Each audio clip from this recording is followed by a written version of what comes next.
Jadi sedikit mengulang bahwa materi hari ini lebih banyak konseptual ya, membahas tentang tren masa kini atau tren ke depan terkait dengan analisa bisnis, kemudian isu-isu tentang etika dan privacy serta pertimbangan manajerial terkait dengan analitika data.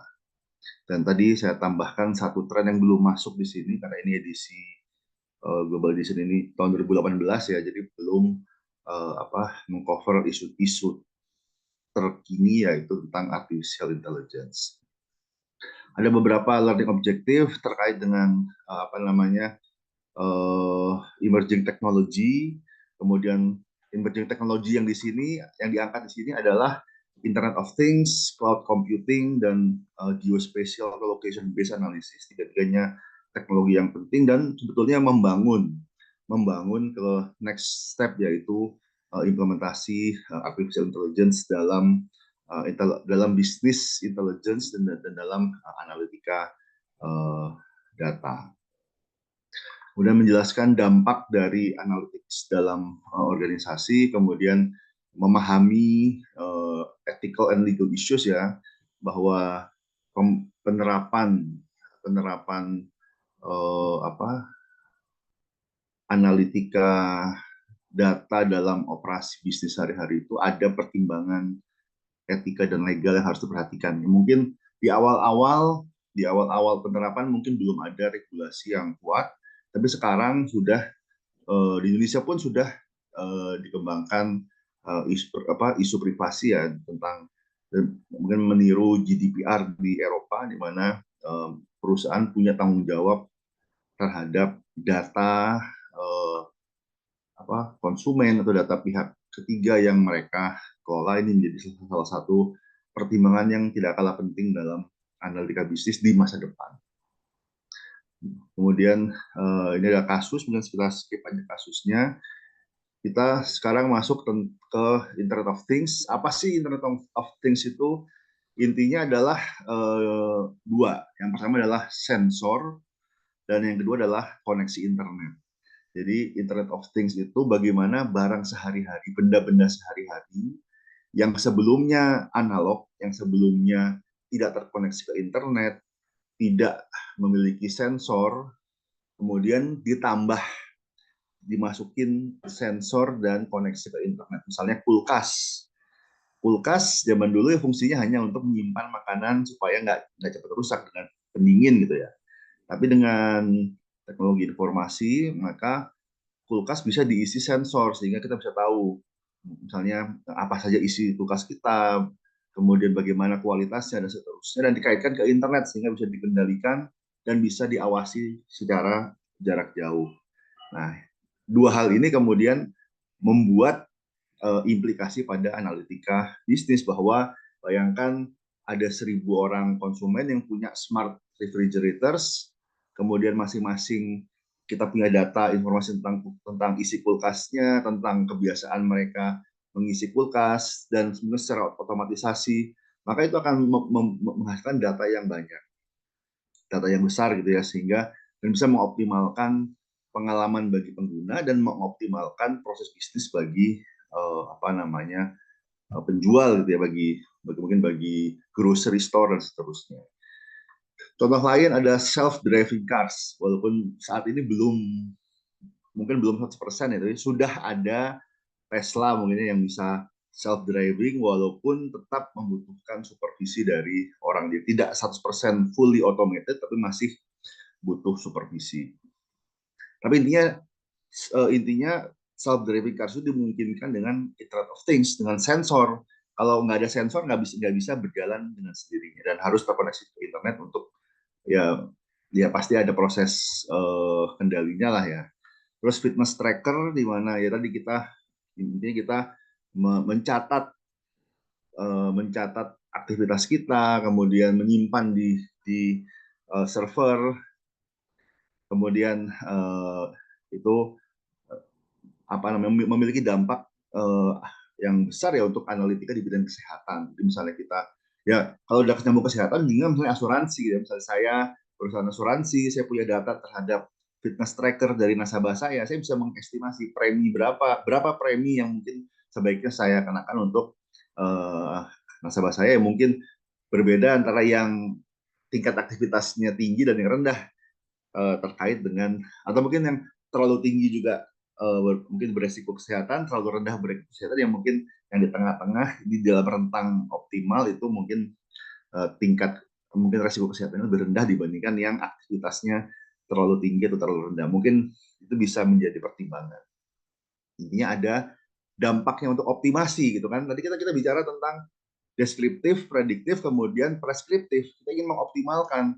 Ketika kita ingin mengoptimalkan, maka ada objektif. Apa objektifnya? Apakah kita ingin meningkatkan suatu manfaat, misalnya profit, kesehatan, apa namanya, layanan, kualitas layanan, misalnya itu ketika atau kita mengurangi sesuatu yang negatif, misalnya resiko, biaya dan lain-lain. Tapi kita untuk mengoptimalkan, kita butuh data. Nah, di sini Internet of Things, bagaimana barang sehari-hari yang sebelumnya tidak terkoneksi dan tidak memiliki sensor, kemudian menjadi terkoneksi dan memiliki sensor yang mengumpulkan data, dan data tersebut bisa diolah untuk optimasi.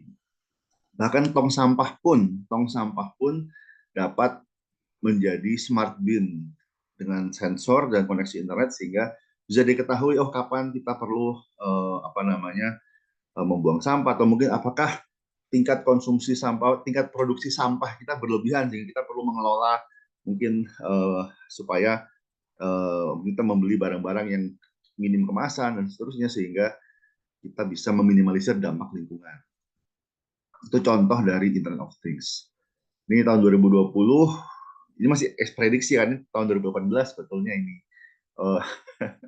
materinya apa namanya diprediksi, dan sekarang sudah terwujud ya, bahwa sekarang semua tablet, komputer dan telepon semua terkoneksi ke internet, dan mungkin di rumah teman-teman sendiri mungkin ada beberapa device yang bukan communication device ya, tapi ternyata juga terkoneksi ke internet, ya misalnya kulkas kah, atau apa namanya mungkin speaker atau lampu mungkin ya. Jangan salah, lampu juga bisa terkoneksi ke internet dengan sensor, sehingga dia bisa mungkin bisa mengoptimalkan penggunaan energi dan kawan. Jadi dampaknya optimasi untuk efisiensi penggunaan energi sangat besar. Kemudian beberapa alasan ya, bahwa sekarang kemampuan di sisi hardware itu semakin kecil, semakin murah, dan semakin powerful. Jadi biasanya kalau dengan advances, dengan perkembangan teknologi, hardware itu menjadi lebih advance dan jadi lebih kecil dengan miniaturisasi gitu ya. Mungkin sebelumnya kamera sensor itu segede tangan, sekarang mungkin bisa segede kancing gitu ya. Walaupun ada resiko etika juga, ada resiko penyalahgunaan juga. Tapi intinya adalah hardware-nya semakin advance, semakin kecil, semakin murah juga. Kemudian availability of business intelligence tools. Jadi kemampuan software-nya semakin powerful, semakin murah, dan tadi kemampuan computingnya pun juga semakin tinggi. Kemudian adanya penggunaan use case, penggunaan implementasi IoT yang baru dan inovatif tadi, kulkas, mobil, tong sampah, ya bahkan kedepannya satu kota bisa jadi Internet of Things, semuanya terkoneksi, mungkin CCTV di mana-mana, lampu lalu lintas terkoneksi di internet, tadi ya, kamera pasti CCTV memonitor pengguna jalan misalnya, kemudian mungkin jembatan penyeberangan juga terkoneksi ke internet dan seterusnya. Semua dapat terkoneksi ke internet, kemudian dapat dikumpulkan datanya, data tersebut dapat dianalisis, kemudian dapat dilakukan analisis deskriptif, prediktif, kemudian preskriptif untuk mengoptimalkan operasi gitu ya, menjadi lebih efektif dan efisien. Itu utopianya, walaupun implementasinya kadang-kadang ada juga consideration terkait dengan hak asasi manusia, terkait dengan privacy dan kawan-kawan, yang mungkin terdampak gitu ya, terdampak dengan implementasi Internet of Things. Jadi tapi tidak ada universal agreement, jadi ada beberapa penggunaan istilah ya. Jadi IoT itu hanya salah satu istilah. Ada juga Web of Things, Internet of System dan kawan-kawan. Tapi yang paling umum memang saat ini adalah Internet of Things. Intinya adalah bagaimana barang-barang sehari-hari itu bisa terkoneksi ke internet dan memiliki sensor yang dapat mengumpulkan data dan dapat digunakan untuk memperbaiki. Jadi bukan cuma sekedar mengumpulkan sensor aja. Internet of Things itu dapat digunakan untuk apa namanya, optimasi gitu ya, mengoptimalkan sesuatu, misalnya penggunaan energi, misalnya apa mengurangi biaya dan seterusnya. Menghemat waktu juga misalnya. Ini ada kasus lagi tentang penggunaan Internet of Things, real time data analysis dalam balapan. Di dalam olahraga juga banyak ya. Jadi sebenarnya penggunaan analitika dalam olahraga itu bukan hal baru. Mungkin tahun 90-an ya, dalam baseball, dalam basketball, kemudian itu data dikumpulkan dan dianalisis ya untuk menginformasi strategi oleh pelatih gitu ya. Mungkin kalian pernah nonton film Moneyball kalau salah ya.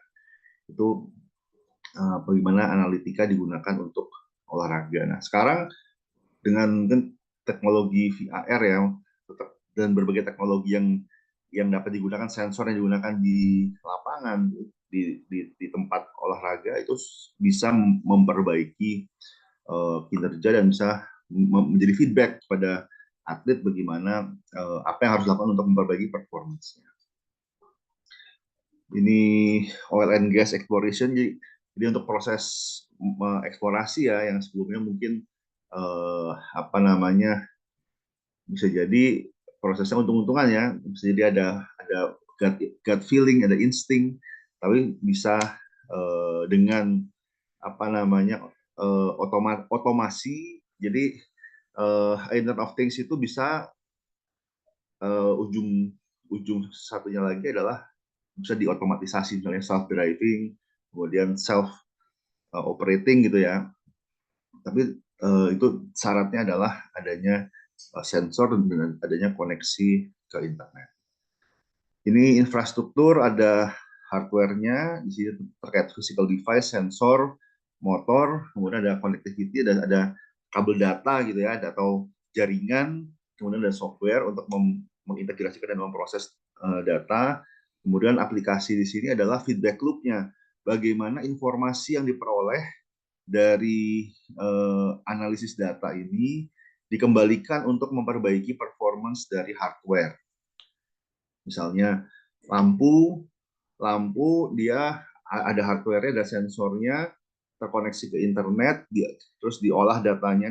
Sensor sensor yang digunakan, misalnya sensor berapa energi yang dikonsumsi, berapa jumlah orang yang ada di dalam satu ruangan, atau berapa menit ruangan itu digunakan ada orangnya, dan kapan nggak ada orangnya. Kalau nggak ada orangnya, dimatikan lampunya.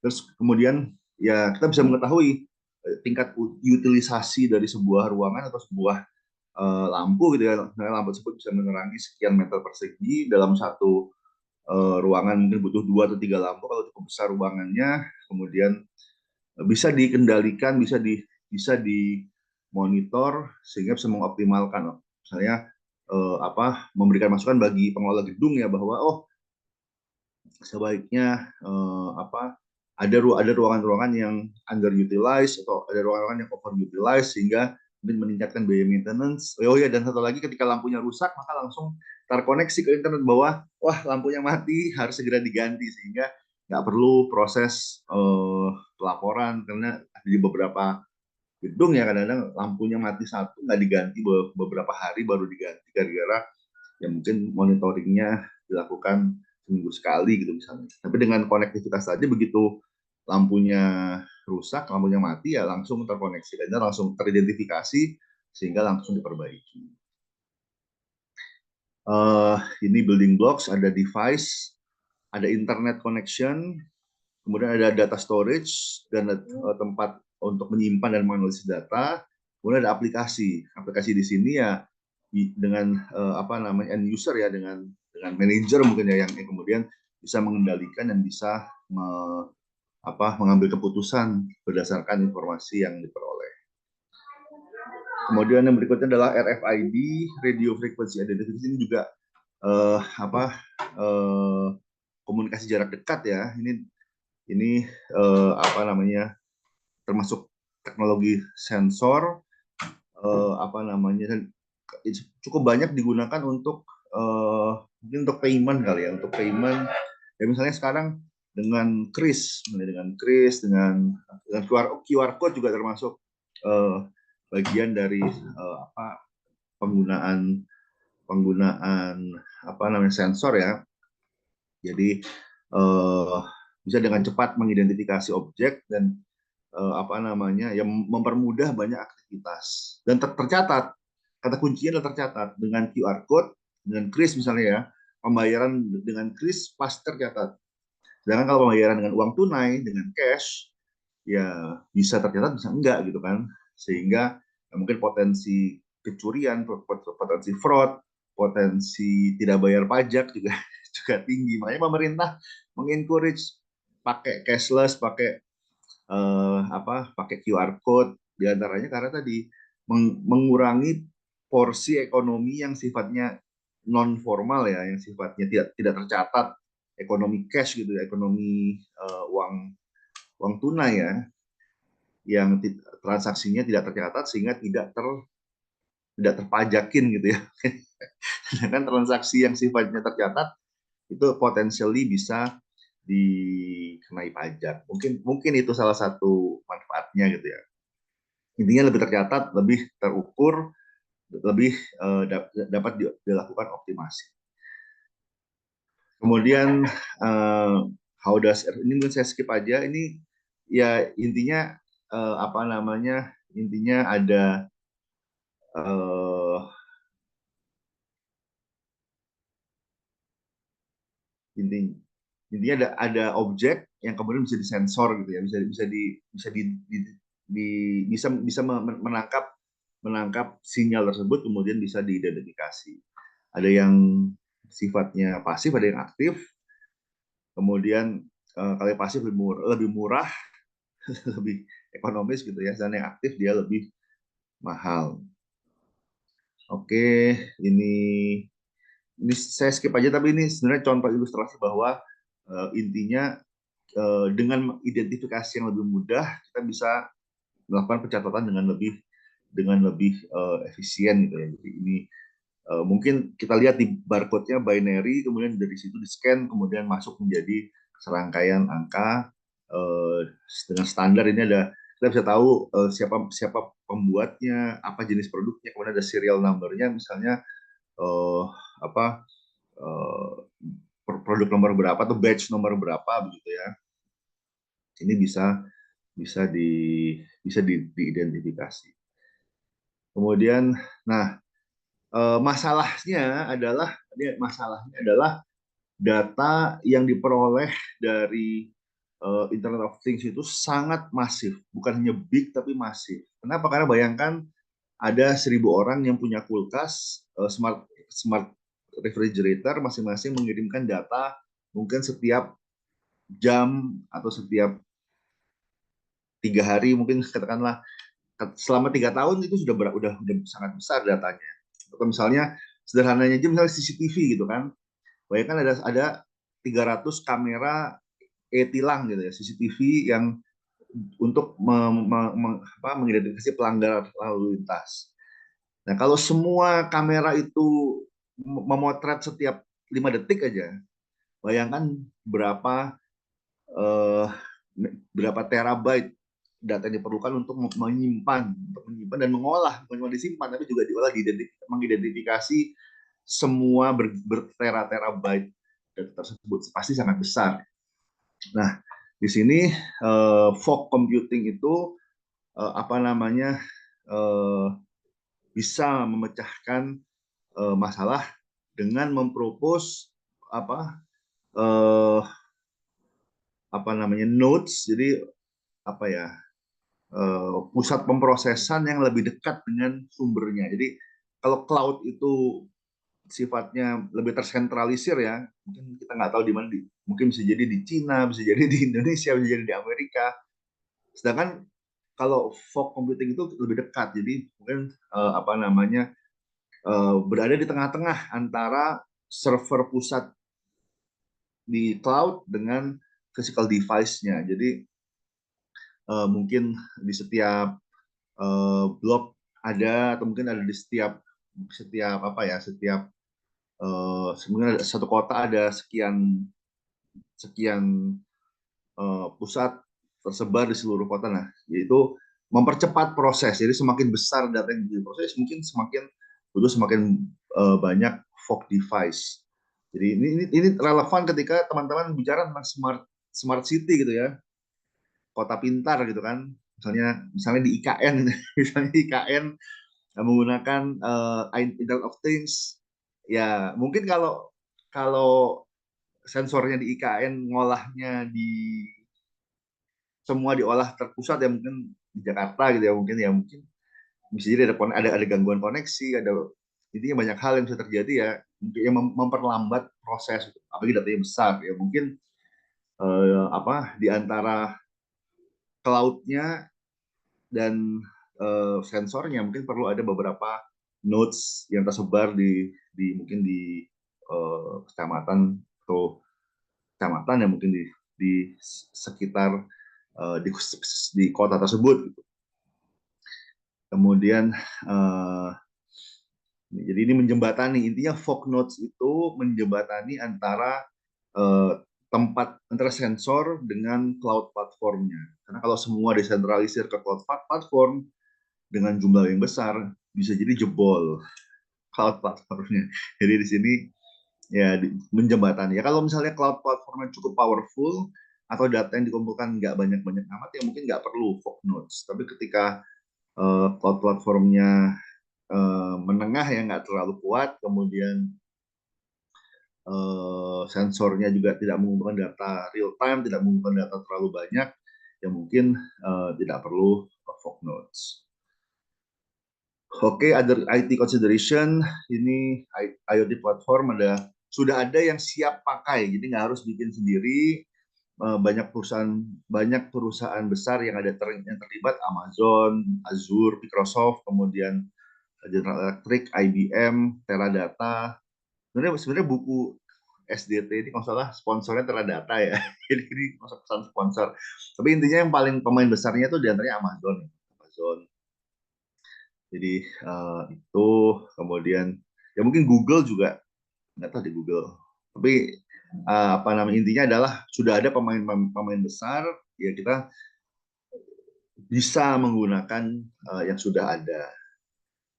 Terus ada juga startup ekosistem, jadi banyak startup yang mensupport IoT, dan sebetulnya di Indonesia pun juga sudah banyak startup yang mulai melirik ke arah startup IoT.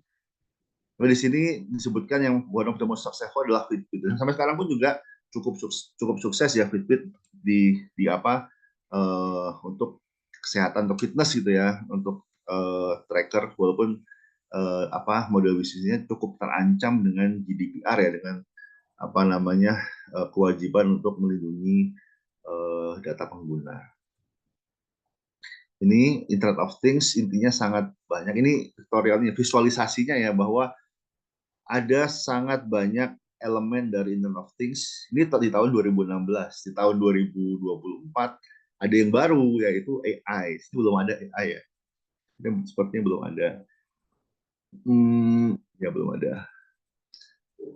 Personal. Oke. Sebentar. Ini manager consideration. Mungkin saya bahas di akhir aja deh. Mungkin apa ini beberapa pertimbangan ya, pertimbangan manajerial dalam mengadopsi Internet of Things dalam perusahaan. Yang pertama adalah organizational alignment. Jadi intinya strategi kesesuaian penggunaan IoT dengan strategi perusahaan. Jadi nggak bisa sembarangan. Kita melakukan transformasi digital. tapi tidak didukung oleh culture, oleh strategi, oleh resources yang cukup. Hasilnya apa? Transformasinya berantakan. Jadi apa namanya, butuh keselarasan organisasi. Jadi butuh support. Jadi transformasi digital, misalnya tentang apa, bagaimana eh, apa pengukuran informasi, nah, itu membutuhkan cultural adjustment juga gitu ya. Culture di mana data itu diukur dan digunakan untuk memperbaiki keputusan. Karena kalau hanya diukur aja, dipasang softwarenya, dipasang hardwarenya, dipasang softwarenya, tapi nggak diapa-apain gitu, cuma dipasang doang gitu, yang nggak bermanfaat gitu. Jadi eh, apa namanya, ketika kita ingin mengadopsi Internet of Things, mengadopsi eh, analitika data dengan lebih menyeluruh gitu ya, bukan cuma analitika data dari laporan yang ada, tapi bagaimana seluruh organisasi kita menghasilkan data, generating data, dan menggunakan data untuk optimasi. Nah, itu butuh strategi dan butuh culture yang mendukung. Kemudian interoperability challenges ini eh, apa ya, ini sepertinya beberapa hardware itu tidak nyambung gitu ya. misalnya misalnya ada misalnya mungkin Google dengan Apple gitu, misalnya Android dengan iOS misalnya itu kadang nggak nyambung gitu, apa namanya, eh, operasinya gitu ya. Nah, ini juga menjadi challenge, menjadi tantangan bahwa ya sebenarnya itu taktiknya perusahaan ya, perusahaan ingin menjebak ya, mengcapture kita sebagai bisnis gitu ya. Jangan kemana-mana ya, kalau misalnya menggunakan hardware perusahaan X, ya softwarenya juga perusahaan X, kemudian layanan-layanannya juga perusahaan X misalnya. Mungkin bukan X Twitter ya, tapi perusahaan tertentu lah. Terus yang terakhir adalah security. Jadi keamanan ini tidak bisa digarisbawahi, eh, nggak bisa kurang di garis bawah ya. Ini terjadi di Indonesia, di mana security di Indonesia itu parah banget. Data security di Indonesia itu sangat sangat sangat parah, dan nomor kesekian bahkan untuk sektor yang sangat sensitif seperti perbankan gitu ya, perbankan, di mana ya kalau ada data breach itu dampaknya sangat besar. Ternyata nggak nggak seserius itu gitu, diperhatikan. Nah, ini harus maka ini sebenarnya analitika yang lebih lebih fundamental ya, bukan sekedar kita ngolah data, tapi kita memastikan bahwa semua pihak yang beririsan dengan data tersebut itu harus memahami bahwa kalau mereka lalai, data tersebut bisa disalahgunakan. Jadi data tersebut powerful, sehingga jangan dipergunakan sembarangan. Dan kalau kita punya akses terhadap data, maka kita bertanggung jawab gitu. Jadi misalnya kita dapat dapat akses security level 1 misalnya ya, kita punya akses sebagian data, maka kita harus hati-hati jangan sampai lewat kita terjadi data breach gitu ya. Kalau kita nggak punya akses terhadap data, kita mungkin level staff ya, tidak punya akses untuk apa data sensitif ya, mungkin kita bisa aja santai-santai gitu. Tapi begitu kita punya akses, maka kita harus hati-hati jangan sampai kelalaian kita misalnya main klik link dari komputer perusahaan atau dari email perusahaan atau apa namanya, dari server perusahaan. Itu eh, intinya banyak kebodohan ya yang terjadi, kelalaian terjadi dari sisi manusianya, sehingga menyebabkan kebocoran data. Ini 3 aspek yang penting dalam implementasi eh, IoT dan analitika juga gitu. Karena kalau analitika analitika butuh data gitu kan. Kalau bisa data yang banyak, data yang besar. Nah, untuk mendapatkan data yang besar, nah salah satu faktor, salah satu sumbernya adalah implementasi Internet of Things, atau juga data culture kali ya, budaya di perusahaan untuk mengumpulkan dan mencatat data yang dapat kemudian diolah. Tapi harus dibarengi dengan 3 hal ini, dengan keselarasan organisasi, mungkin apa fleksibilitas ya dari sisi platform, dan juga ke apa ya ke mungkin budaya yang kuat untuk menjaga keamanan data, karena itu tanggung jawab dan amanah yang besar gitu ya. Kalau kita lalai menjaga data kita, yang jadi korban mungkin bukan hanya perusahaan, mungkin perusahaan rugi uang gitu ya, tapi bisa jadi merusak hidup orang gitu. Bisa merusak hidup orang gitu ya, nasabah kita, klien kita, supplier kita. Nah, itu yang harus dicegah gitu. Kemudian ini cloud computing dan business analytics, ini style of computing, jadi gaya komputasi yang dapat scalable, dapat ditingkatkan atau diturunkan, jadi dapat di otak-atik skalanya dengan mudah dan dinamis, dan kadang-kadang sumber daya sifatnya virtual. Jadi kemampuan, jadi kita nggak perlu punya hardware, kita mengakses kapabilitasnya saja, dan bisa disesuaikan. Kalau kita butuhnya sekian tera, kita bisa tinggal upgrade, jadi lebih lebih mudah, lebih fleksibel uh, dalam mungkin budgeting kali ya. Tapi di sini pengguna tidak butuh knowledge yang mendalam, karena semua maintenance sudah di provide oleh provider gitu ya. Ada services atau solution provider, mereka yang mengurus semuanya, kita tinggal terima beres, tinggal menggunakan saja. Jadi cloud computing dapat juga dikatakan utility computing, on-demand computing, software as a service. Jadi kita menggunakan softwarenya saja, sedangkan resource komputasi, resource server, dan kawan-kawan itu semua sudah di-handle oleh service provider. Ini intinya cloud itu internet, jadi ada akses di internet, di mana lokasi sesungguhnya kita nggak tahu, dan kita nggak bisa tahu gitu ya.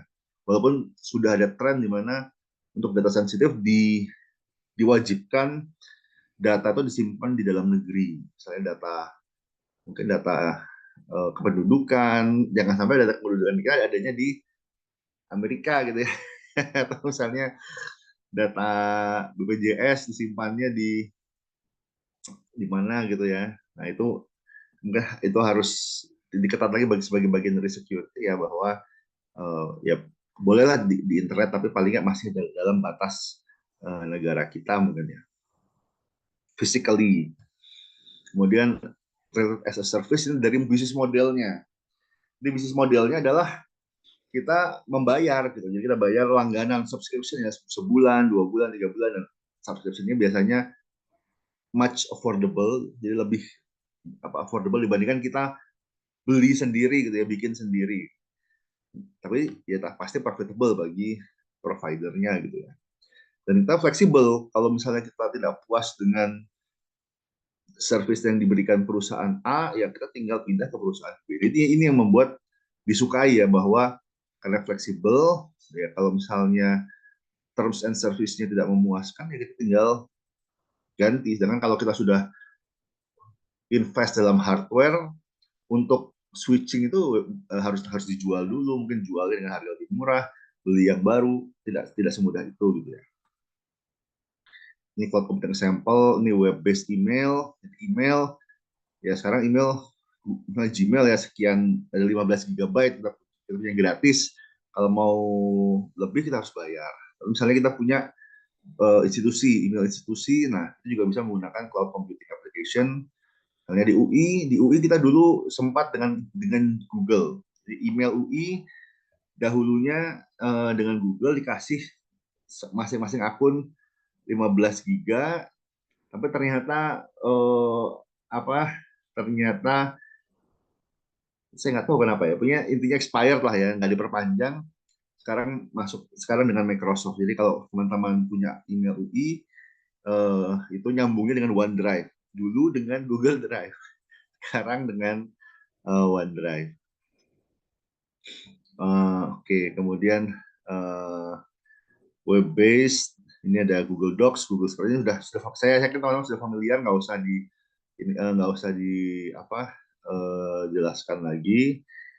Tapi ini adalah tren di sekarang sudah menjadi kewajaran ya, udah bukan tren lagi, sudah bukan future trend, current sudah jadi current trend.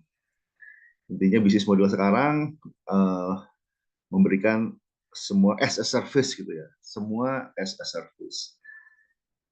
Ini mungkin saya skip aja, ini apa namanya blueprintnya ya. Ada information sources, kemudian ada data warehouse, kemudian ada data mart. Data mart ini apa namanya bisa jadi dia terintegrasi, bisa sendiri-sendiri juga, kemudian masuk ke information management dan operation management.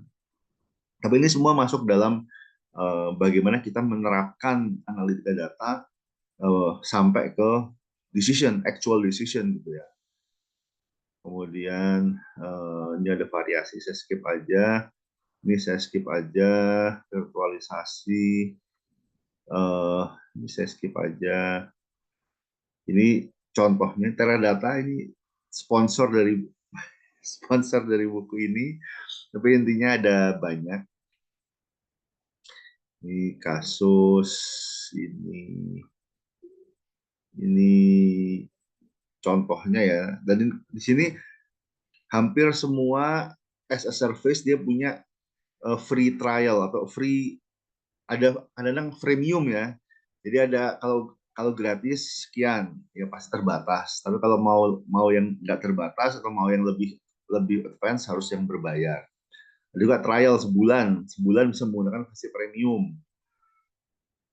Ya itu model bisnis yang sekarang ya, atau subscription misalnya. Kalau udah expired subscription-nya turun level ke yang versi gratisnya. Ini location based, jadi tadi terkait dengan sensor ya, terkait dengan sensor ada apalagi handphone kita ada GPS-nya ya, sehingga analitika berbasis geospasial itu menjadi lebih visible gitu ya. Jadi juga geocoding, bagaimana kita potret sebuah foto, karena foto tersebut ada metadatanya terkait dengan lokasi, dan itu terus kemudian misalnya diunggah di internet atau dikumpulkan, kita bisa mengetahui lokasi dari ini foto ini dibuat di mana, ada trace-nya gitu ya, dan bisa mengkaitkan data dan decision dengan lokasi yang sesungguhnya gitu kan. Integrate where into customer view. Di sebelumnya mungkin orang mengumpulkan data tidak ada where-nya gitu, hanya kapan, ada tanggalnya, ada identitas pribadi, tapi kita nggak tahu di mana. Tapi dengan location based analysis, dengan apa NFC ya, near frequency communication, atau dengan GPS, kita bisa dengan mudah mengidentifikasi lokasi. Meskipun tadi sekali lagi ada pertimbangan privacy. Ini location intelligence, bagaimana informasi dikumpulkan dan dianalisis sesuai lokasi. Ini untuk retailer kita bisa menganalisis irisan ya antara lokasi dengan demografi. Kita punya kalau dari mana demografi ya, makanya perlu retailer seperti mungkin seperti kalau di Indonesia nggak ini sih ya. Kalau di luar negeri itu di Australia ada Coles, ada Woolworths. Mereka tuh punya akun, dia punya kayak kartu langganan, loyalty gitu ya. Dapat bonus, kita bisa belanja ini dapat bonus, jadi ada iklannya gitu. Tapi di situ kita memasukkan data kita, masukkan usia, jenis kelamin, memasukkan dan tercatat data kita juga, ini pengeluaran per bulan berapa, sehingga mereka punya data demografi yang cukup detail terhadap diri kita, yang diambil dari waktu yang cukup lama, misalnya sudah jadi anggota loyalty program 3 tahun ya. Bayangkan berapa informasi yang dipunyai terkait kebiasaan kita belanja. Apalagi di luar negeri, kartu tersebut bukan cuma buat belanja di supermarket, tapi bisa juga buat isi bensin, bisa buat eh, booking flight. Intinya berbagai macam services bisa diintegrasikan dengan eh, kartu loyalty tersebut, sehingga sangat powerful. Tambah lokasi gitu ya. Ini GIS, ini skip aja dulu. Oke. Oh ya, sama. Oke. Analytics application for consumer. Jadi ada explosive growth di dalam industri apps ya, ada banyak sekali apps. Ini BlackBerry udah nggak zaman ya, mungkin iOS, Android, dan Windows. Windows apps sekarang cukup cukup lumayan lah ya.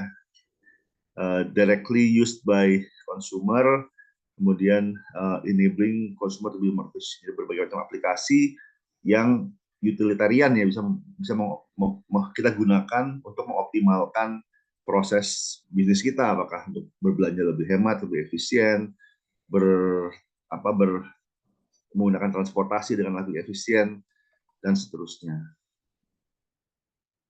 Oke, kemudian nah, legality, privacy, and ethics. Jadi ini tahun 2018 sebelum GDPR ya. Jadi tapi intinya adalah eh, ada beberapa legal issues, misalnya value of expert opinion, mungkin intellectual property gitu ya, tentang yang sudah encoded dalam sebuah program gitu. Atau jangankan yang begitu. Baru-baru ini ada OpenAI ya, ChatGPT mengeluarkan versi suara. Ternyata suaranya mirip Scarlett Johansson. Kemudian diprotes dan kemudian di take down. Nah, itu menjadi isu legal ya, jangan-jangan mungkin dia tidak menggunakan suaranya Scarlett Johansson secara langsung, tapi berdasarkan analitika data dari berbagai macam suara yang paling cocok ya, paling cocok itu suara yang mirip suaranya Scarlett Johansson. Nah, masalahnya Scarlett Johansson-nya tidak dimintain izin, tidak ada izin. Boleh nggak saya pakai suara yang mirip suara Anda? Mungkin ada proses finansialnya juga ya. Kalau misalnya seperti itu ya, kalau misalnya suaranya ternyata mirip dengan suaranya Scarlett Johansson, ada kemiripan cukup signifikan ya, mungkin itu debatable, ini isu ya, apakah Scarlett Johansson berhak menuntut, berhak meminta royalti dari suaranya. Itu masih gray area ya. Kalau mau aman ya mungkin bayar aja kalau mau aman. Tapi kalau mau diangkat ke pengadilan ya butuh biaya juga.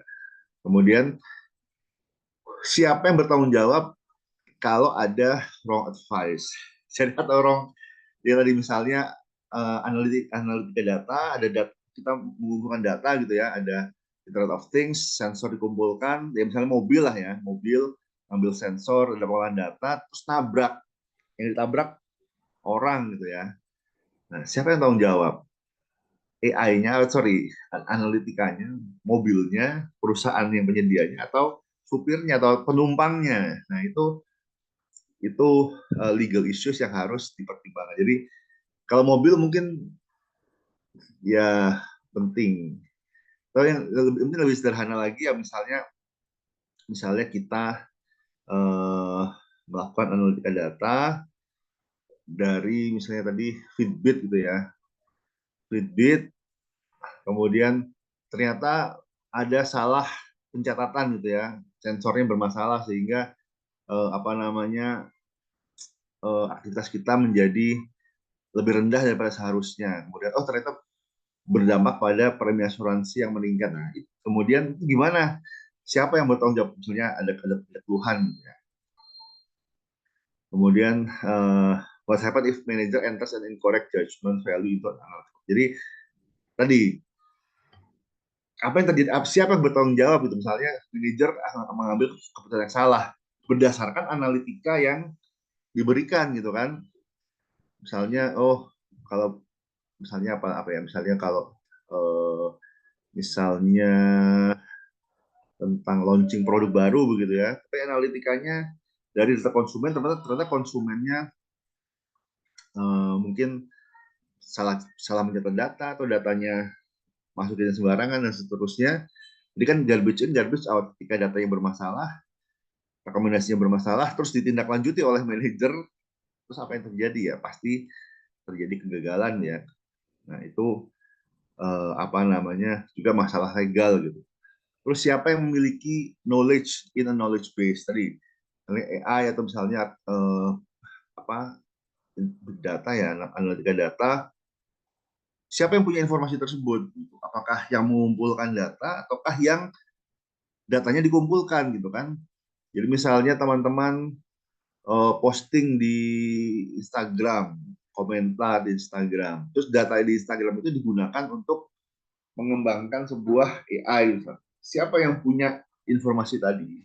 Atau misalnya mungkin buku gitu ya, teman-teman bikin bukunya diunggah di internet, kemudian kemudian dipakai untuk training language model dan seterusnya. Itu menjadi isu. Nah, intinya ini legal issues tentang intellectual property, tentang kepemilikan ya. Itu kepemilikan informasi, kepemilikan data, kepemilikan expertise, itu penting. Kemudian privacy. Privacy di sini tentang ya tadi keamanan dan keamanan data kita gitu ya. Jadi tidak ada ini kalau definisinya the right to be left alone and the right to be free from unreasonable personal intrusion. Jadi hak untuk dibiarkan sendiri, hak untuk tidak mungkin hak untuk tidak diganggu dan hak untuk bebas dari gangguan personal. Nah ini ya bagi kita mungkin di Indonesia belum dirasa penting ya, atau mungkin ada paradoks karena orang Indonesia atau orang ya konsumen secara umum merasa privacy itu penting, tapi memunculkan perilaku yang tidak sadar privacy gitu ya. Misalnya privasi penting, tapi kemudian dia sharing, dia posting foto anaknya di sosial media.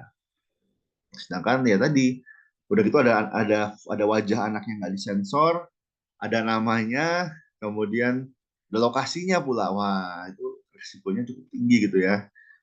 Nah, katanya sadar privasi, tapi ternyata privasinya diumbar gitu. Sehingga justru mendatangkan resiko bagi diri dan bagi keluarga. Itu paradoks gitu ya. Tapi terkait isu privasi tentang mengumpulkan informasi. Jadi tadi, kalau smart refrigerator ya, yang beli smart refrigerator kan konsumen yang sengaja pasang sensor di kulkas ya. Kalau kalau demikian apa namanya memang eh, apa namanya eh, boleh dong mengumpulkan informasi dari kulkas tersebut, oke. Tapi how much is too much gitu kan? Informasi apa? Misalnya, oh ternyata kulkasnya juga dengerin gitu ya. Mendengarkan percakapan di sekitar kulkas. Wah, itu melanggar privasi. Yang harusnya atau kulkas smart refrigerator itu mungkin dia seharusnya hanya mendengarkan atau hanya melihat ya, mungkin nggak mendengarkan, mungkin me, me, mengumpulkan informasi terkait isi kulkasnya. Sedangkan di luar kulkas ya mungkin itu bukan menjadi tidak ada izin gitu ya untuk mengakses pembicaraan, menguping pembicaraan di sekitar kulkas. Kecuali kalau misalnya kulkasnya bisa mendengarkan perintah gitu ya, on command, misalnya dengan smart home gitu ya. Oh, tolong dong pesan grocery, tolong dong pesan makanan apa, ternyata bisa lewat kulkas. Kalau seperti itu ya, kemudian apakah mendengarkan sepanjang hari ataukah ada komen-komen tertentu sebelum bisa mengaktifkan recording tadi. Nah, itu semua masuk isu privasi. Kemudian mobile user privacy, location based analysis profiling, ini cukup sensitif ya, tapi sekali lagi paradoks privasi adalah kita kalau ditanya seberapa penting privasi, sangat penting. Kalau ditanya apakah kamu bersedia memberikan akses apa namanya sebelum menggunakan apps, apa namanya yang ternyata mengakses informasi-informasi privasi kita, kita bilang iya, saya kasih izin. Bahkan kita nggak baca, kita scrolling aja, langsung klik accept cookies atau accept permission. Kemudian data kita diakses oleh aplikasi. Nah itu uh, paradoks. Jadi kadang-kadang kita tidak mau ambil pusing dengan terms and condition yang panjang. Kadang-kadang kita harus scroll sampai ujung baru kita klik yes, kasih permission. Harusnya jangan di scroll, dibaca dulu. Kalau udah oke baru dikasih permission. Tapi kalau nggak oke, jangan kasih permission.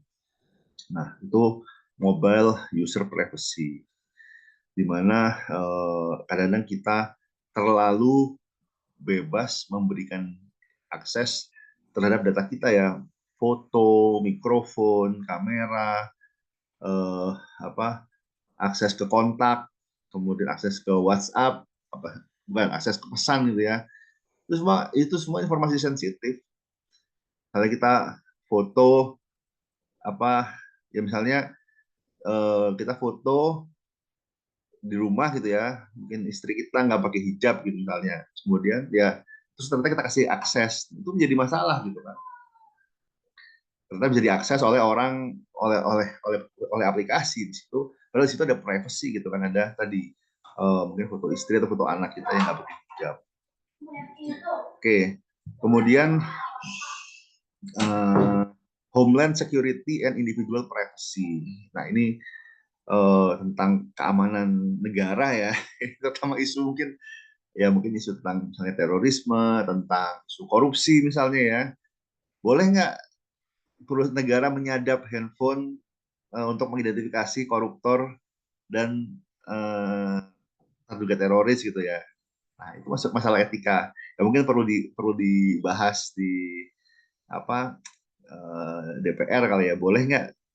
Tapi ya selama belum ada justifikasi, belum ada surat perintahnya, ya sebenarnya nggak boleh gitu. Setahu saya ya, intinya itu masalah privacy, masalah etika, masalah privacy, masalah hukum ya, yang harus dipecahkan. Ya, tapi ya bisa jadi kalau memang sudah ada izin dari yang berwenang ya mungkin diperbolehkan. Untuk penyidikan sudah ada dugaan kuat tersangka korupsi atau tersangka teroris, kemudian handphonenya disadap ya itu ya mungkin gitu ya. Tapi tetap ada pertimbangan hak asasi manusia gitu ya. Nah, kemudian siapa yang memiliki data kita ya, sebetulnya harusnya kita sendiri yang memiliki ya. Ya.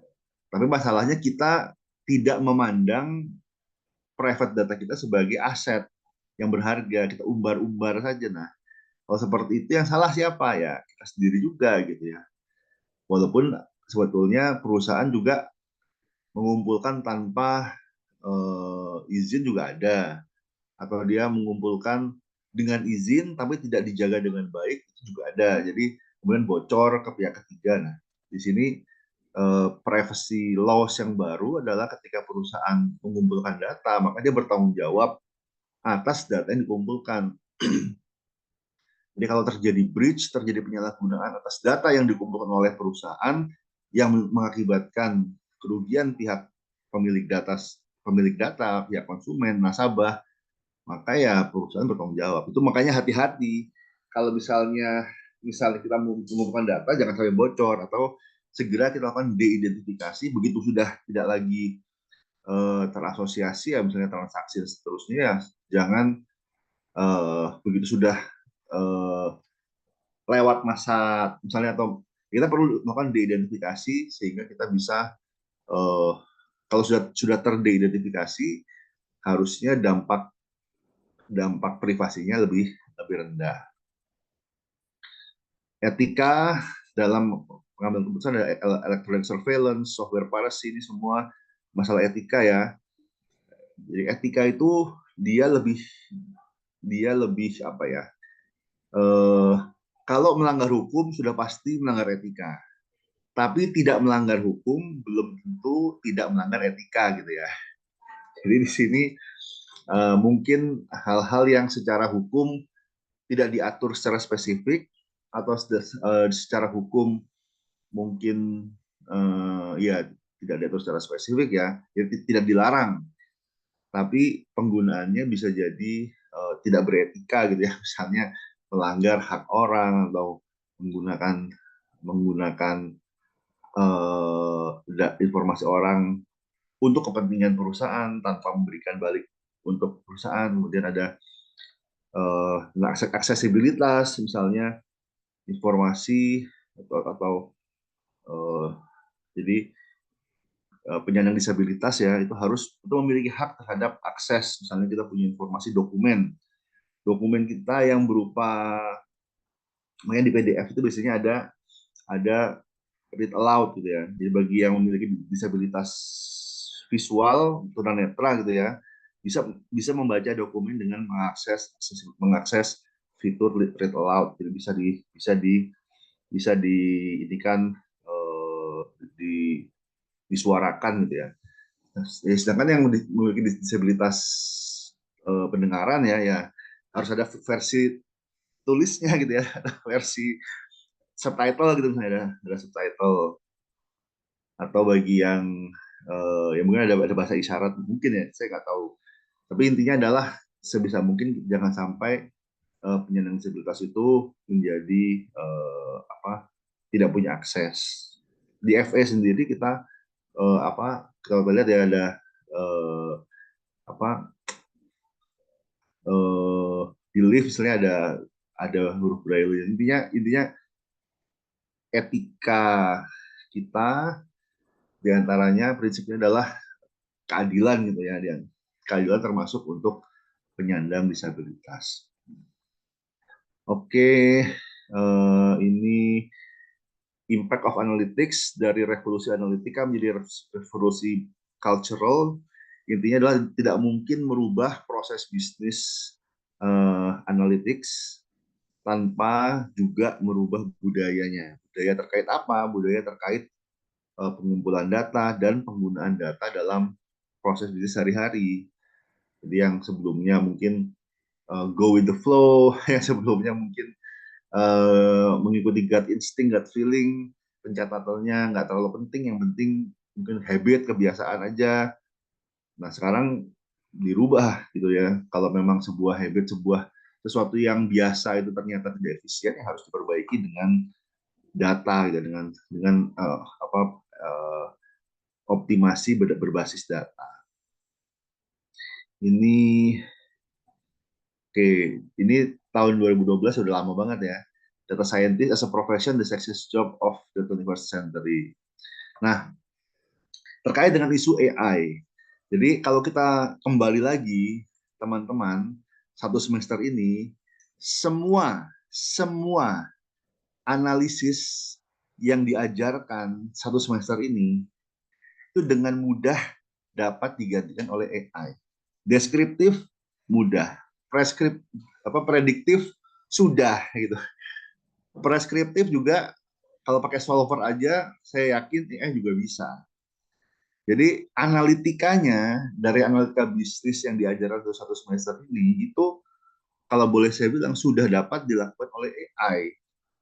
Jadi apa yang belum gitu? Apa yang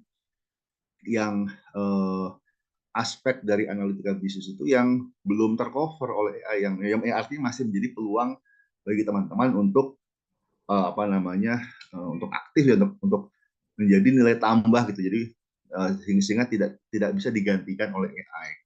Dua, yang pertama adalah sense making gitu ya. Mungkin AI sudah language model ya, sudah terlihat seperti intelijen. Tapi untuk beberapa hal, ya mereka intelijensinya masih intelijensi palsu, false intelligence. Mereka nggak benar-benar memahami, hanya lebih ke arah melihat pola, kemudian ya mengeluarkan pola tersebut. Kadang-kadang nggak make sense. Kalau teman-teman sering berinteraksi dengan ChatGPT, yang ngajak ngobrol ChatGPT dan seterusnya, kadang-kadang komunikasi dengan AI itu nggak make sense gitu. Walaupun tadi mereka menggunakan informasi kita untuk memperbaiki ya, itu kelebihan mereka. Tapi Intinya sense making sejauh ini manusia masih belum digantikan gitu ya, untuk sense making. Jadi memahami insight dari sebuah hasil analitika. Proses analitikanya sendiri itu bisa digantikan oleh AI. Tentang kalkulasi, tentang data collecting, mereka mungkin sudah embedded ya, data collectingnya sudah dengan Internet of Things semua terkumpul, mereka tinggal mengeluarkan saja hasil analitika eh, sudah jadi gitu ya. AI Open ChatGPT ya, mereka mereka kalau diminta menganalisis, mereka ngeluarin codingnya.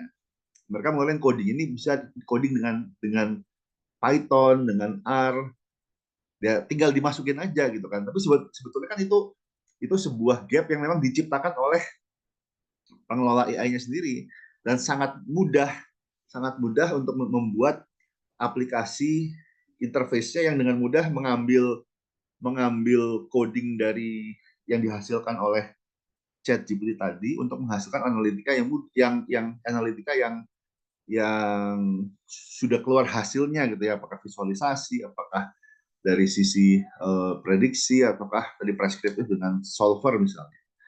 Tapi yang nggak bisa adalah storytellingnya. Jadi tadi sense making dan storytelling itu dua hal yang sejauh ini ya, saya nggak bisa menjanjikan masa depan, tapi sejauh ini belum dapat digantikan oleh AI. Dan itu yang menjadi komponen yang cukup besar buat mata kuliah ini, meskipun tidak secara eksplisit diajarkan gitu ya.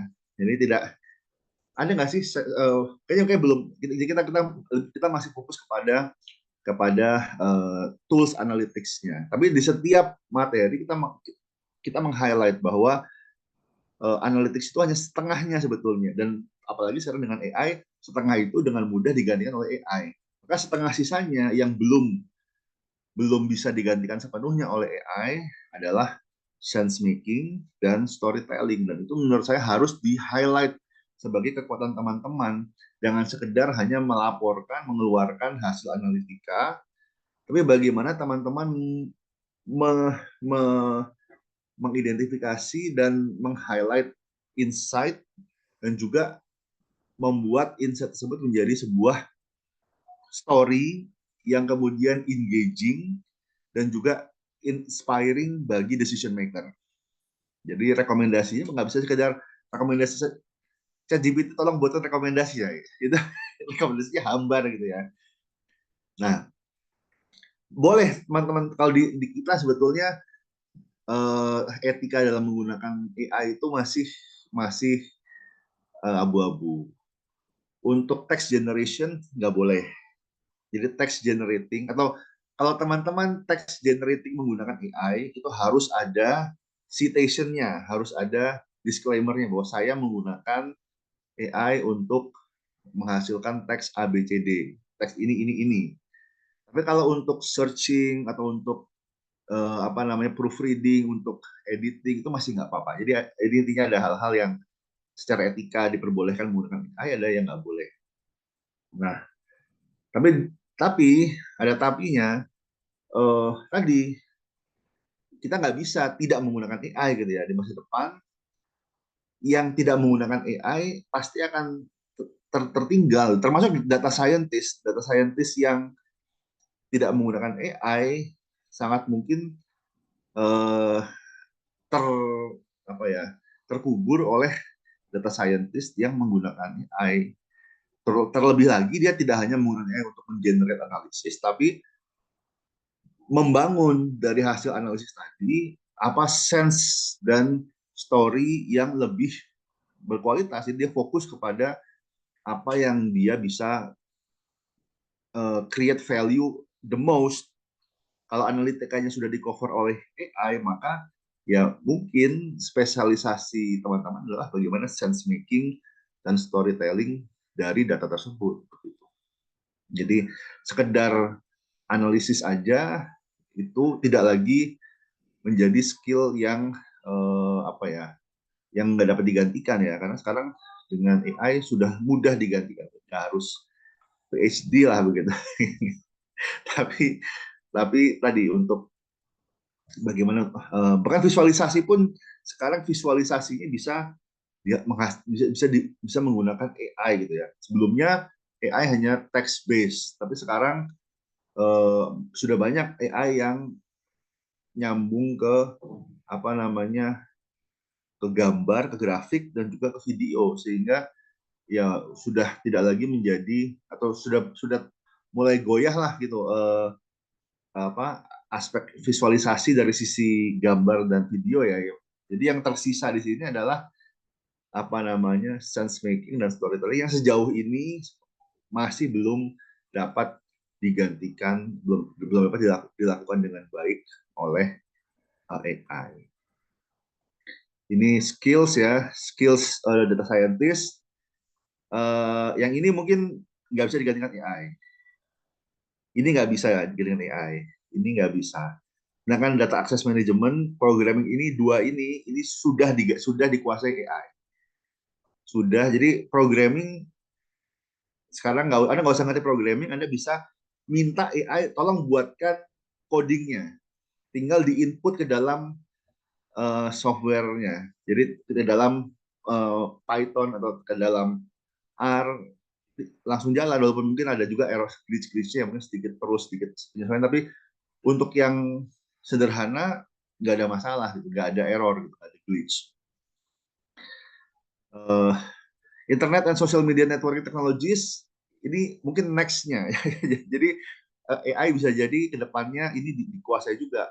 Mereka lebih mereka, kalau misalnya ChatGPT sudah nyambung ke internet ya, ChatGPT 4.0 mereka sudah nyambung ke internet. Kalau 3.0 belum. Jadi kedepannya kalau ChatGPT sudah fully integrated dengan internet dan sosial media, wah ini udah tiga ini sudah dikuasai oleh AI. Jadi yang belum,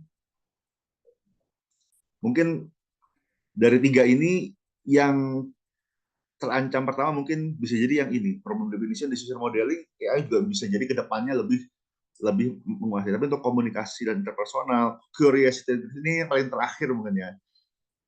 Jadi storytelling, sense making itu mungkin benteng terakhir lah. Kalau dua itu sudah ditembus oleh AI, udah nggak perlu karyawan, kita nggak perlu hire orang, semua sudah bisa dengan AI, ya manusia nganggur aja gitu ya. Karena ini dua apa, mungkin bisa dikatakan satu batasannya true intelligence gitu ya, yang benar-benar kecerdasan yang sesungguhnya, bukan sekedar uh, kecerdasan semu, kecerdasan buatan. Oke, ini typical job, ini apa namanya, statement. Oke, tapi ini prediksi sebelum ada AI ya. Dengan adanya AI mungkin tidak 4,5 gitu ya. Jadi banyak, misalnya sebelumnya butuh 3 ya, mungkin dengan AI cukup cukup butuh 1. Jadi intinya memang mengurangi ya, AI itu mengurangi, mungkin tidak menggantikan tapi mengurangi jumlah karyawan, jumlah SDM yang dibutuhkan. Sebelumnya kita butuh 5, sekarang kita bisa dengan hanya 1 atau 2 plus AI, maka bisa menggantikan 5 yang sebelumnya dibutuhkan. Itu juga termasuk tren yang harus disadari, teman-teman harus pahami di masa depan, buat teman-teman nanti bersaingnya adalah dengan AI. Sehingga kita perlu mengidentifikasi apa yang belum bisa di cover AI, itu yang menjadi nilai tambah teman-teman. Jadi kalau misalnya eh, apa, wawancara SDM mungkin 5 tahun atau 2 tahun dari sekarang aja, yang pasti tadi adalah apa keahlian kamu yang nggak bisa dilakukan oleh ChatGPT atau oleh AI gitu kan. Kalau bisa dilakukan oleh ChatGPT ya buat apa saya hire kamu. Lebih baik saya pakai ChatGPT gitu kan.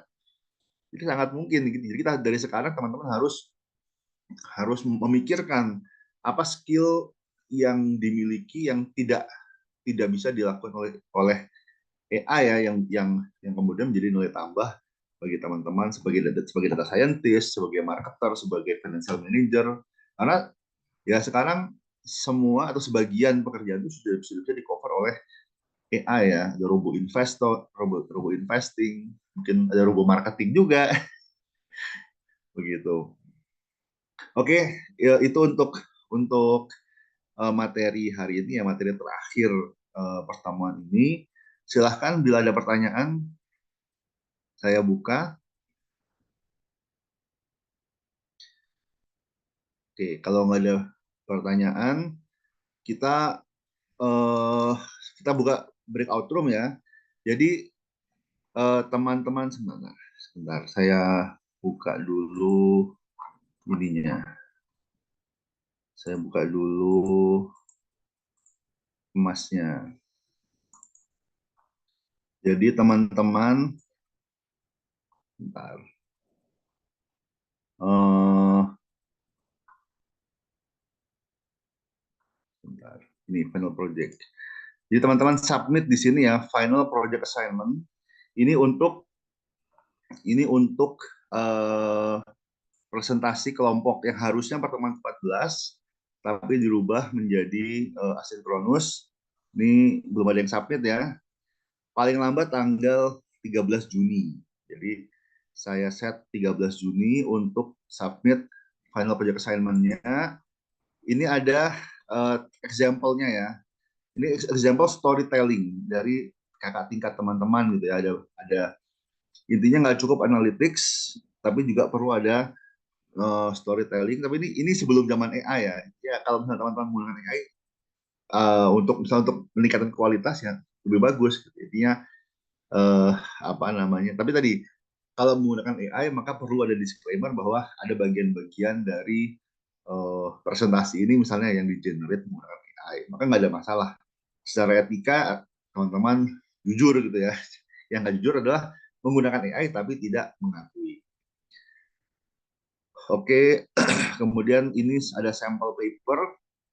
Ini sampel paper untuk dan PPT slide. Jadi yang dikumpulkan ada paper, PPT slide, dan juga video presentasi untuk storytelling.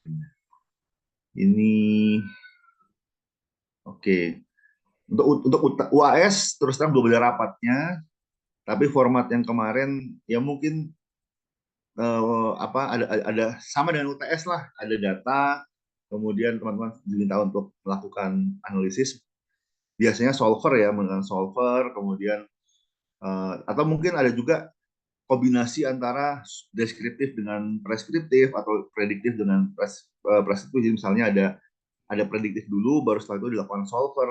Itu biasanya diberikan kebebasan. Uh, ini deadline-nya pun juga biasanya disubmit ke hari terakhir ujian. Jadi kalau hari terakhir, bentar, kalau misalnya minggu pertama ujian tanggal 3 ya, tanggal 3 ya mungkin tanggal 13 atau 14 Juni mungkin ya, gitu. Oke, saya buka saja breakout room-nya. Silahkan teman-teman berdiskusi terkait dengan tugas masing-masing ya. Kemudian nanti saya akan masuk ke masing-masing breakout room dan mungkin kalau ada pertanyaan silahkan ditanyakan. Ada 5 kan ya breakout room-nya. Oke, sudah saya buka. Silahkan bergabung ke breakout room masing-masing. Ini saya matikan dulu recording.